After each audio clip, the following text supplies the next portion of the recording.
histórias para crianças devem ser escritas com palavras muito simples, porque as crianças, sendo pequenas, sabem poucas palavras e não gostam de usá-las complicadas. Quem me dera saber escrever essas histórias, mas nunca fui capaz de aprender e tenho pena.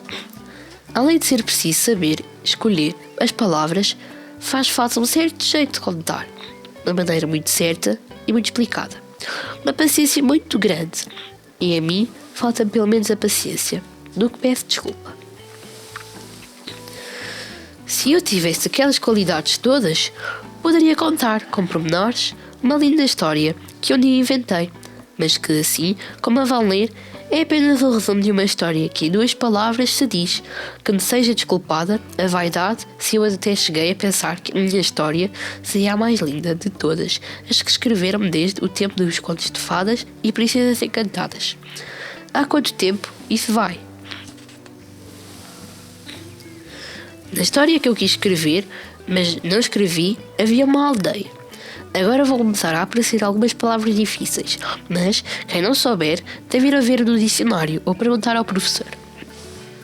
Não se temam, porém, aqueles que fora das cidades não conhecem histórias, nem sequer infantis, o meu herói menino tem as suas aventuras aprazadas fora da sossegada terra onde vivem os pais.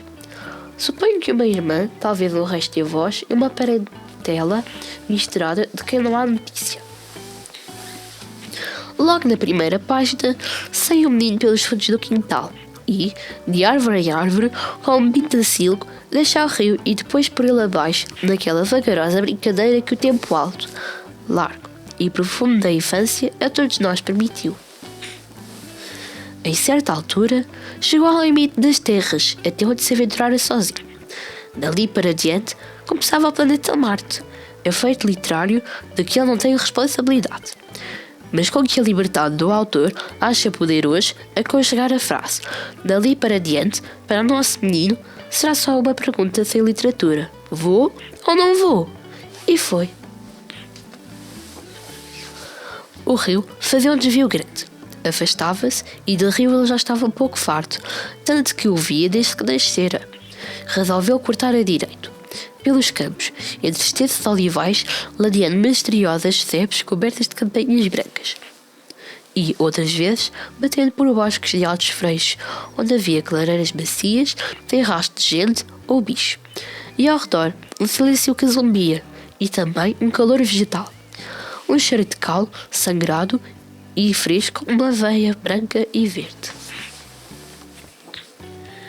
Oh, que feliz e ó menino!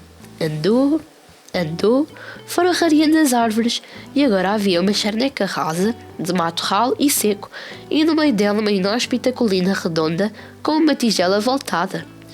Deu-se o menino ao trabalho de subir, em costa, e quando chegou lá acima, que viu ele? Nem a sorte, nem a morte, nem as tábuas do destino. Era só uma flor, mas tão caída, tão murcha, que o menino se achegou de cansado. E como este menino era especial da história, achou que tinha de salvar a flor. Mas que é da água? Ali, no alto, tem pinga. Cá por baixo, só no rio. E esse que longe estava. Não importa. Deixa o menino na montanha.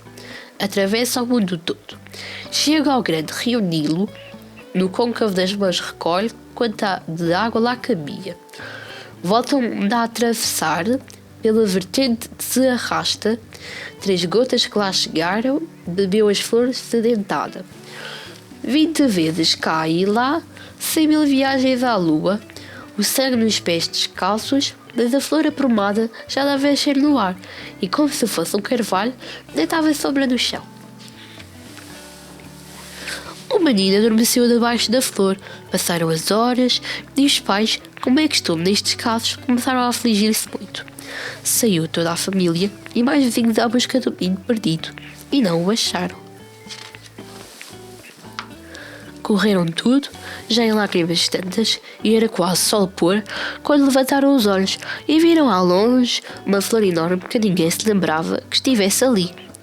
Foram todos de carreira, subiram a colina e deram com o menino adormecido.